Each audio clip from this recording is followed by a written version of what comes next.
University থেকে বই কিনবো পলিটিক্যাল সায়েন্স গ্রুপে। একজন ম্যামকে জিজ্ঞেস করছে যে ম্যাম কি বই কিনবো, ম্যাম বলছে যে তোমার ইচ্ছে, তুমি লাইব্রেরি থেকে কয়েকটা টাকা বই পড়ে দেখো, তোমার কাছে কোনটা ভালো লাগে, ইজি লাগে, সুন্দর বই বিস্তারিত আলোচনা করা আছে, তুমি ওই বইটা কিনবা। দেন আমি ভাবলাম যে বই কেনার পর হঠাৎ করে আমার টিচার, আমি তো শুধু এক টিচারের মতামত নিয়েছি, বিভিন্ন টিচার নির্দিষ্ট করে বই কিনতে বলে, আমি ভাবছি এক সপ্তাহ পর কিনবো। ওইদিকে আমার ম্যাম বলছে যে এক সপ্তাহের মধ্যে সবার বই কিনবা, নেক্সট ক্লাসে যেন বই আমার কাছে সবাই উপস্থিত থাকে। তো আজকে একটা অন্য টিচারকে জিজ্ঞেস করলাম যে স্যার কি বই কিনবো, স্যার আমি তো ঘুরে আসছি বাজার থেকে, তোমাদের বই এখনো কলেজে ধরে বাজারে আসে নাই, তো আসলে আমি তোমাদেরকে জানাবো।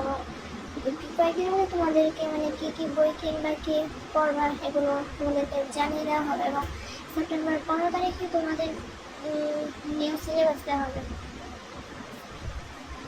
তো এখনও আসলে নির্দিষ্ট করে টিচারও বলতে পারতেছে না যে কোনটা কিনবো কি আসবে। এখন আমরা এক সপ্তাহ সময় নিতে হবে যে আমরা আসলে কোন বইগুলো কিনবো।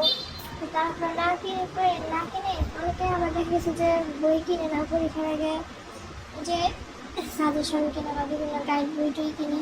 আমি ভাবছি বই কিনবো, বই কিনলে আগে থেকে পড়ানো থেকে হঠাৎ করে সাজেশন করে তো আমার লেখা পসিবল না। আমি সবসময় মেন বই পড়ার অবস্থা আর কি।